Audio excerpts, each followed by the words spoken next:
Hello, everyone. Welcome to the Fair Housing Insiders. We are on episode 57, which is absolutely amazing that we've come this far. And today we're talking about a super important discussion involving bullying and harassment. But before we jump into that, a couple housekeeping items. Thank you so much for subscribing to this channel.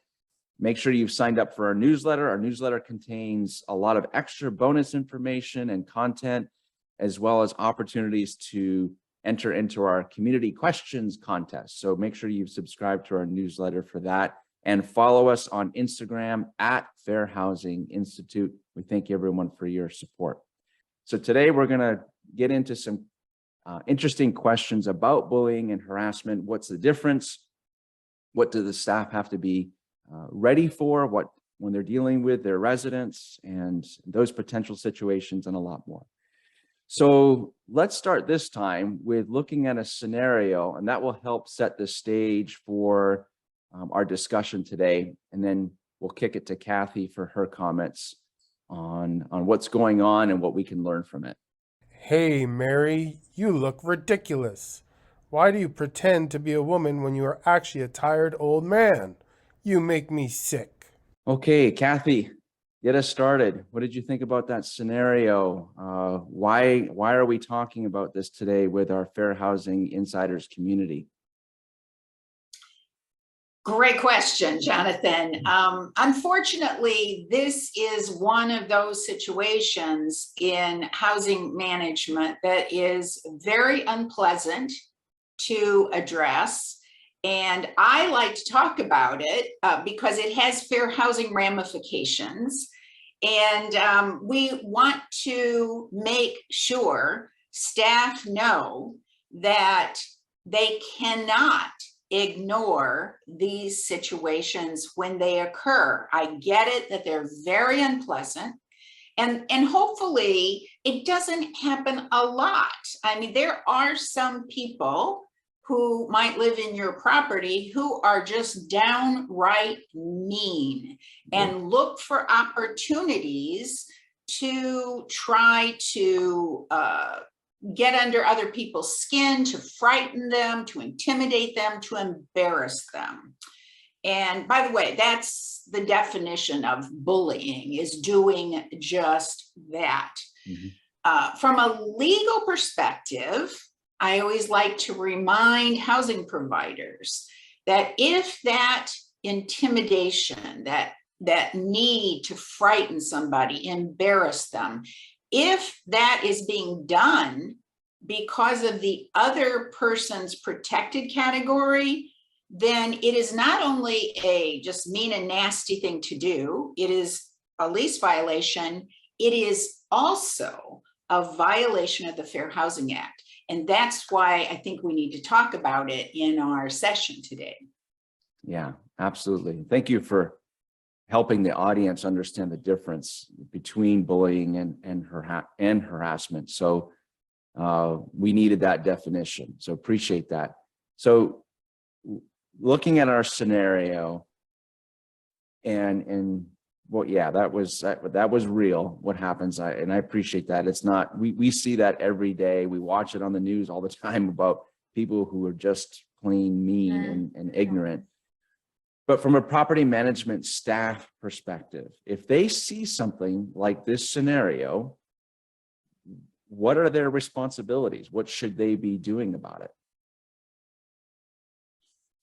So the important thing is that all staff, including maintenance employees, be trained to report these types of situations when they occur.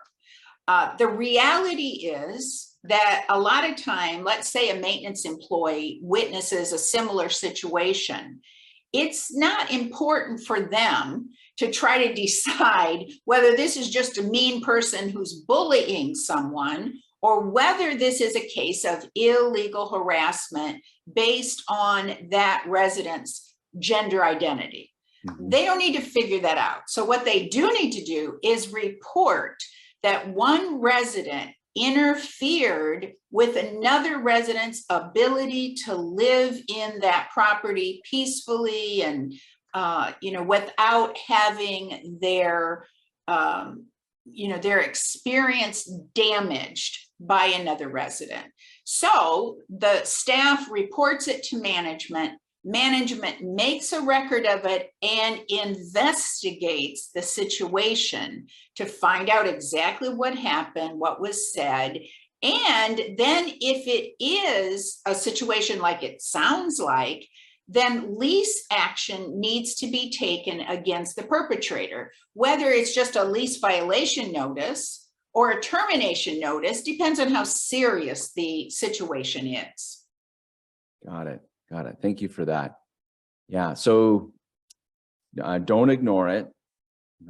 Make a report and make sure that it's all documented is the summary I come away with your comments there. So let's flip it around now. What happens if property management professional, maintenance, leasing professional, whoever is on site, they witness something and or something is reported to them and they don't do anything about it? What are the potential risks or fallout from ignoring a situation like we see in our scenario?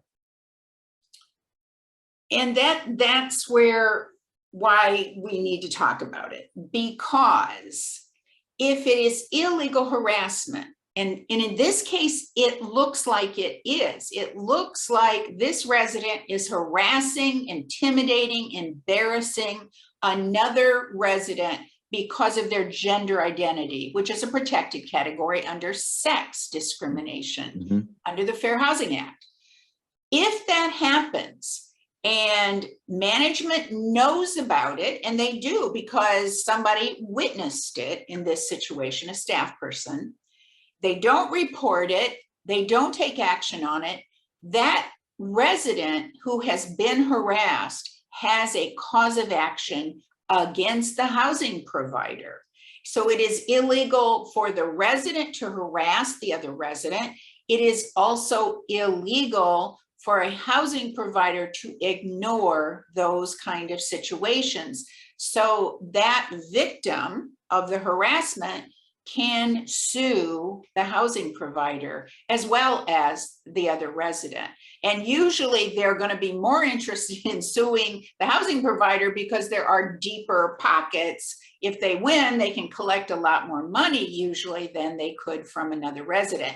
So it is really important that training staff to not walk away and turn around and look the other way when they're dealing with a bully. Nobody likes to confront a bully with their actions, but it is imperative when we talk about it from this standpoint that that's exactly what a housing provider does.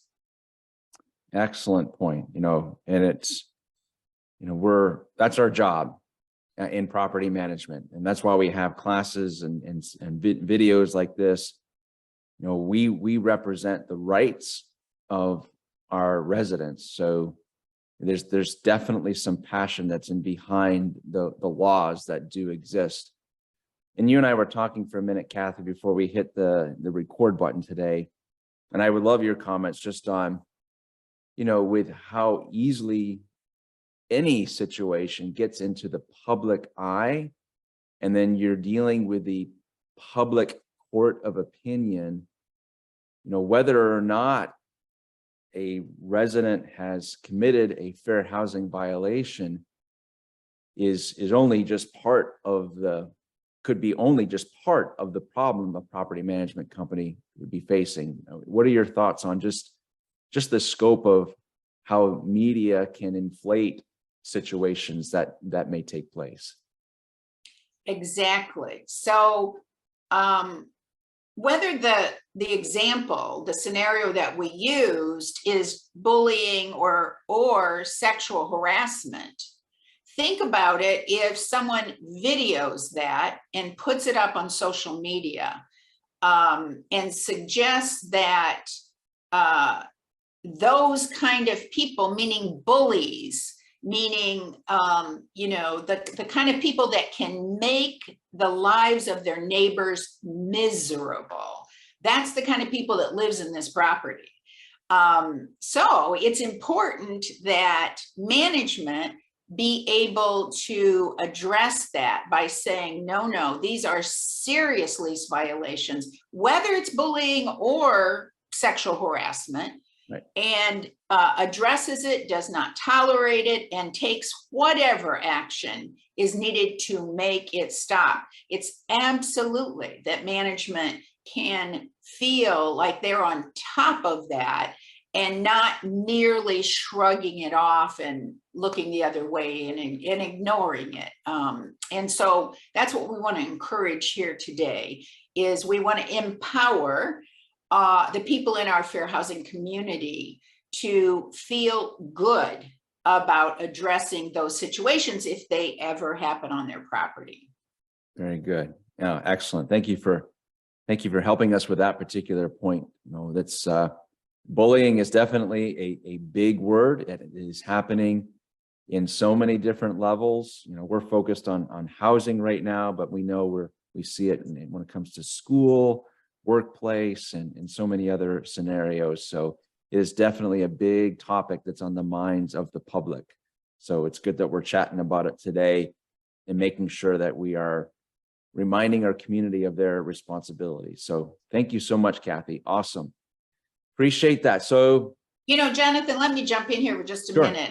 I don't think I mentioned, I've had a lot of experience dealing with those kind of situations. I've seen it particularly and oddly enough in senior buildings and 55 and older communities. I don't know why, but I would say that there is sometimes more intolerance of the rights of neighbors in senior buildings. So I think housing providers that own those types of properties need to be particularly on guard for this. Okay, very good. Yeah, thank you for adding that in. That's really, really important.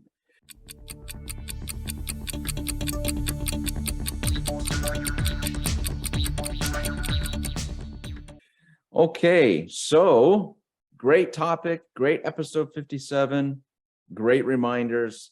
Are we ready for our fast five? We are, but I've got to get faster because I never quite make it, do I? Yeah, well, I think based on our last recording sessions, Michael was kind enough to give us an extra 30 seconds. So that's right. Yeah. So we're at 90 seconds, but it's still it's tough. So let's see how you do today, Kathy. I'm sure you're going to crush it. All right, here we go. So what is bullying? Bullying is attempting to intimidate, embarrass, threaten another person. How is illegal harassment different from bullying? Bullying is the same actions, but taken because of the victim's membership in one or more of the protected categories. Are there lease provisions involved in a resident bullying another resident? Absolutely, there are. The lease provisions that guarantee the ability for peace and enjoyment in your apartment home would be the provision that gets violated in any case of bullying. Is there a risk of legal liability for staff to ignore a resident who is bullying another resident? Absolutely, because we never know why the bullying is occurring, and it might be occurring as illegal harassment because of a protected category. Therefore, you must take action. Otherwise, the housing provider, management, can be liable if it failed to take action to make the bullying and illegal harassment stop. Should staff try to determine whether a mean resident is a bully versus a harasser? I would suggest no, because it's going to take too much time to figure that out, whether you really ever could understand the reasons why a bully does what they do. So I think you just should assume it's illegal harassment and take action based on that. So close. So close. How'd I do? Yeah, a minute 50. Actually, a minute 50. 0.58. So I'm never gonna do it, Jonathan. It's so frustrating. I know you're not, sorry, you don't get the imaginary 1 quintillion, bajillion fair housing Yeah, dollars. that's right. But a great summary, so thank you for being available for today's episode 57. The difference between bullying and harassment and how it applies to property management professionals. Excellent topic, timely topic.